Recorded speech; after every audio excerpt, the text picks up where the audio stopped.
Hey, what's up, everyone? Lokay Bone here in beautiful Victoria, British Columbia, Canada. Welcome to the Bachelor Pad, my new place.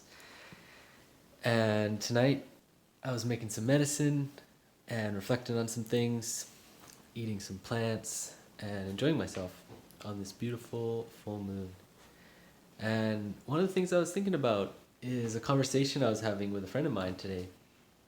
And me and her were talking about grief, the grieving process, and especially in the context of relationships, when a relationship ends, and how to navigate that, how to work with that. It's an interesting flavor of grief because this person still exists out in the world, and maybe the relationship even was like, by the end of it, super toxic or like dysfunctional, and just you're so ready to be done with it, but there's still this grieving, there's still a death, there's still a need to renew, to cleanse, to look at ourselves and to heal. And it can be a bit confusing, but it's also important. It's really important because if not, it's easy to just rebound and jump into a new relationship before the process of that grief has fully closed. And then we're cutting ourselves short. We're missing out. We're missing out on the opportunity to grow, the opportunity to cultivate the lessons so that we don't have to repeat the same patterns again and again. Because I'm sure you guys, at some point or another, maybe you're experiencing it now, maybe you've experienced in the past, where a relationship ends and then you find yourself in a very similar situation. I know that's happened to me before, like a similar dynamic in a relationship where the dynamic didn't work before, and yet here I am in another relationship. And it's like, what the heck? How did that happen? Another relationship that's like with similar patterning that doesn't actually match. It's not in alignment. It's not healthy. And yet, the lesson wasn't quite learned yet. And sometimes it gets worse. I don't know if you guys have experienced that, but it's like you jump into another relationship, and then that relationship is, is even worse than the one before in terms of how toxic it is or how dysfunctional it is or how it just doesn't work, right? It's not personal. It's not, you know, anything to do with anything beyond just what matches for us, what works for us, what's compatibility. Like, do we know ourselves well enough to find that person that matches us? And can we discern when we're just getting, a little bit starry eyed with someone? And maybe they're not the right match, but it just feels good, so we jump into it. So, anyways, when it comes to that grieving process, what I've found to be the most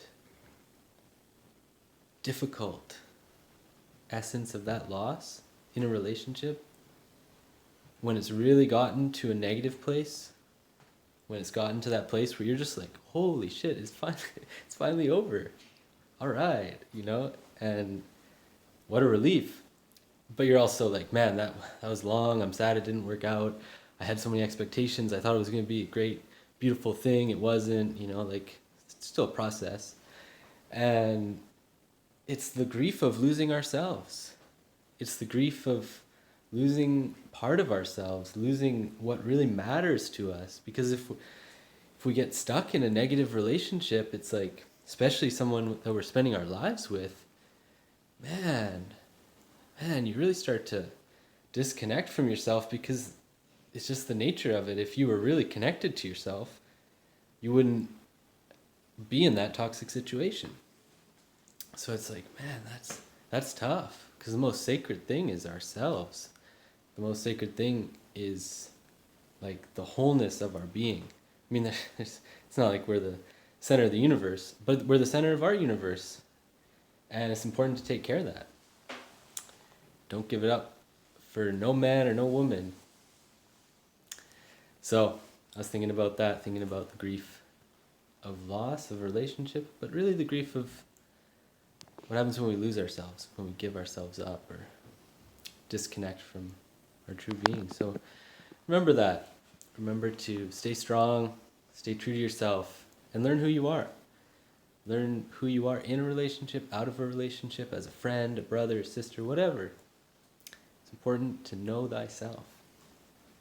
And so that's what I've been trying to do recently I'm living alone, single, just doing the Lokay thing.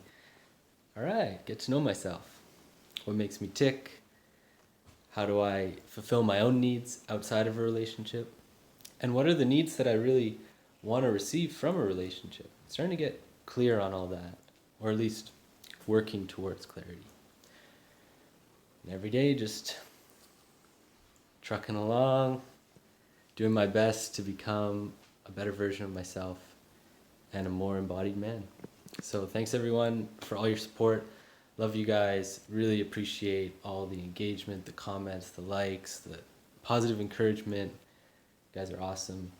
And looking forward to more sharing, more connection, and seeing you guys continue to grow. Because we're all in this together. We're all growing together. So love you, and talk to you soon.